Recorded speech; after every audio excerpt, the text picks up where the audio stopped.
ঢাকা বিশ্ববিদ্যালয়ের কেন্দ্রীয় ছাত্র সংসদ নির্বাচন যেটি ডাকসু সেটি অনুষ্ঠিত হচ্ছে। তো এই নির্বাচনকে কেন্দ্র করে এই নির্বাচনী পরিবেশ এবং সামগ্রিক পরিবেশ সুন্দর এবং স্বাভাবিক রাখার স্বার্থে আমাদের ডিএমপির মাননীয় কমিশনার মহোদয়ের নির্দেশনা এবং নেতৃত্বে আমরা একটি নিরাপত্তা পরিকল্পনা প্রণয়ন করেছি। সেটি আজকে ভোর ৬টা থেকে আমাদের সেই নিরাপত্তা পরিকল্পনা অনুযায়ী আমাদের ডিপ্লয়মেন্ট শুরু হয়ে গেছে ইতিমধ্যে। আর আমরা সর্বোচ্চ নিরাপত্তামূলক যে ব্যবস্থা, ঢাকা বিশ্ববিদ্যালয়ের এটি একটি গুরুত্বপূর্ণ নির্বাচন, তো সেই গুরুত্বের বিবেচনায় আমরা সর্বোচ্চ নিরাপত্তামূলক ব্যবস্থা সেটি গ্রহণ করেছি। আমরা আশা করছি আমাদের পুলিশ এবং ঢাকা বিশ্ববিদ্যালয়ের যে প্রক্টোরিয়াল বডি আছে এদের সামগ্রিক এবং আপনাদের সার্বিক সহযোগিতায় আসন্ন যে নির্বাচন সেটি শান্তিপূর্ণ এবং নির্বিঘ্ন পরিবেশে অনুষ্ঠিত হবে। কোনো ধরনের আশঙ্কা আপনারা দেখছেন কিনা আপনাদের পক্ষ থেকে?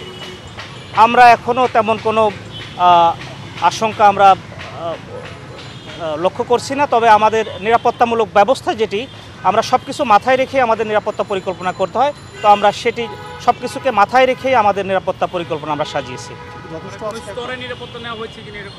আমরা একেবারে আপনার এই পুরা বিশ্ববিদ্যালয় কেন্দ্রিক যে নিরাপত্তা নিশ্চিত করার জন্য আমরা সর্বোচ্চ আপনাদেরকে বলেছি সর্বোচ্চ পর্যায়ের যে নিরাপত্তা সেটি নিয়েছি।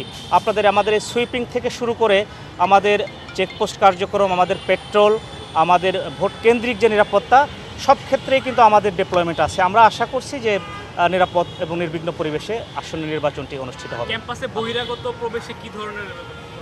ক্যাম্পাসে বহিরাগত প্রবেশের ক্ষেত্রে আমাদের বিশ্ববিদ্যালয় প্রশাসন যে নির্দেশনা দিয়েছেন ওনাদেরকে আমরা সহযোগিতা করব, যাতে করে বিশ্ববিদ্যালয়ে বিধি বহির্ভূত যে সকল লোকজন আছেন যাদের প্রবেশ করার এখতিয়ার নেই তারা প্রবেশ করতে পারবেন না।